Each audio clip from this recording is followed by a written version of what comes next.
Hello दोस्तों, AI study में आपका स्वागत है। आज देखने वाले हैं संविधान के मुख्य टॉपिक, संविधान के स्रोत। किस देश से क्यों क्या चीज़ ली गई हमारे भारतीय संविधान में, उसे आज याद करेंगे ट्रिक के माध्यम से। तो चलिए देखते हैं। संविधान के मूल विचारों पर किसी देश का पेटेंट नहीं है, इसमें से अच्छे विचारों को लिया जाता है। यह हमारे बाबा साहब भीमराव अम्बेडकर ने कहा था। किसने कहा था, कभी कभी पूछ लेता है।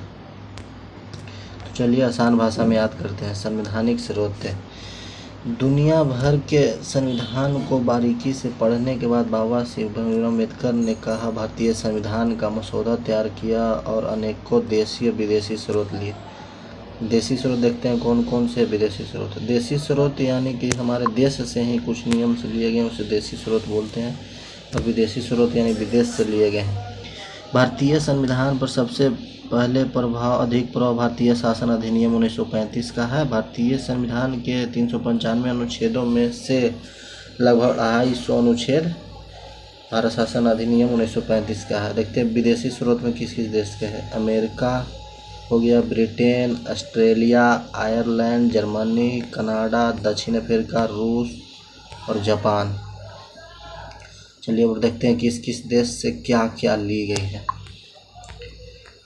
देखते हैं। बाबा साहब अम्बेडकर बोलते किसी देश का पेटेंट नहीं है, इसमें से अच्छे विचारों को लिया जा सकता है। बाबा साहब भीमराव अम्बेडकर बोलते हैं। भारतीय संविधान के विदेशी स्रोत देखते हैं। ब्रिटेन से एकल नागरिकता लिया गया, संसदीय प्रणाली लिया गया। ब्रिटेन से विधि के समक्ष समानता भी लिया गया है, याद रखना। अब देखते हैं संयुक्त राज्य अमेरिका से मौलिक अधिकार लिए गए हैं। निर्वाचित राष्ट्रपति, उपराष्ट्रपति, न्यायालय की व्यवस्था ली गई है। अब देखते हैं आयरलैंड के संविधान से नीति तत्व लिए गए हैं। राज्यसभा में राष्ट्रपति द्वारा सदस्यों के नामांकन लिए गए हैं। बोलिए ना भाई। देखते हैं अब जर्मनी से क्या क्या ले। जर्मनी से आपातकाल लिया गया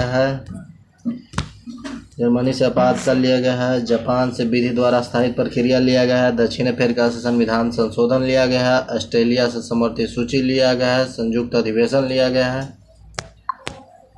समवर्ती सूची में कुछ विषय लिखे हुए हैं जिन पर राज्य और केंद्र दोनों के कानून बना सकते हैं, जैसे स्वास्थ्य, शिक्षा।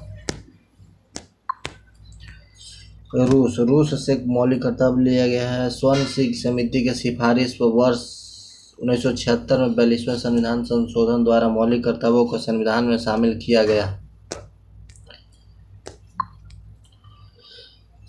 संविधान का पालन करे और उसके आदर्शों या संस्थाओं का राष्ट्र ध्वज, ये पहला मौलिक कर्तव्य में है। दूसरा मौलिक कर्तव्य सार्वजनिक संपत्ति को सुरक्षा और हिंसा करें, भारत की संप्रभुता, एकता और अखंडता को बनाए रखें।